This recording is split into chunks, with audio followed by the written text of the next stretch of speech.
शहरात जुगार आणि मटक्यांच्या अवैध धंद्यांवर अखेर पोलिसांची धडाकेबाज कारवाई सुरू झाली आहे। अमरावती शहर गुन्हे शाखेने राजापेठ पोलीस ठाण्याच्या हद्दीतून वरली मटका खेळणाऱ्या आरोपीला रंगेहात पकडला आहे। मात्र प्रश्न असा उरतोय की पोलिसांची ही कारवाई फक्त छोट्या माशांपुरतीच मर्यादित राहणार का?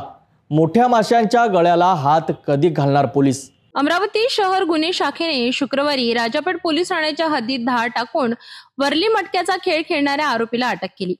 पोलिसांच्या माहितीनुसार आरोपी रोशन ज्ञानेश्वरराव खांडेकर वय वर्ष 42 राहणार जेवणनगर अमरावती हा जेवणनगर जवळ वरली मटका खेळत असताना रंगेहात सापडला।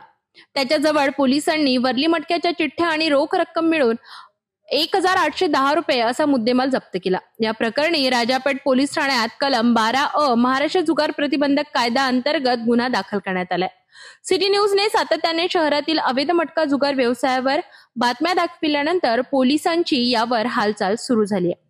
शहरात उघडपणे सुरू असलेल्या मटक्याच्या अड्ड्यांवर आता पोलिसांची नजर वळली आहे। मात्र अजूनही प्रश्न कायम आहे, कार्यवाही केवळ छोट्या जुगार मटका व्यवसायांवरच मर्यादित राहणार का, की या धंद्यांमागे असलेल्या मोठ्या माशांच्या गळ्याला देखील पोलीस हात घालणार? शहरात मटका जुगाराचा डेरा उखडण्यासाठी पोलिसांची कारवाई सुरू झाली आहे, पण अजूनही मोठे मठाधीश सुरक्षित आहेत हे वास्तव नाकारता येत नाही। पुढील कारवाई कोणावर होते, मोठे मासे केव्हा जाळ्यात अडकतात यावर सिटी न्यूजचे लक्ष राहणार आहे। तोपर्यंत बघत रहा सिटी न्यूज।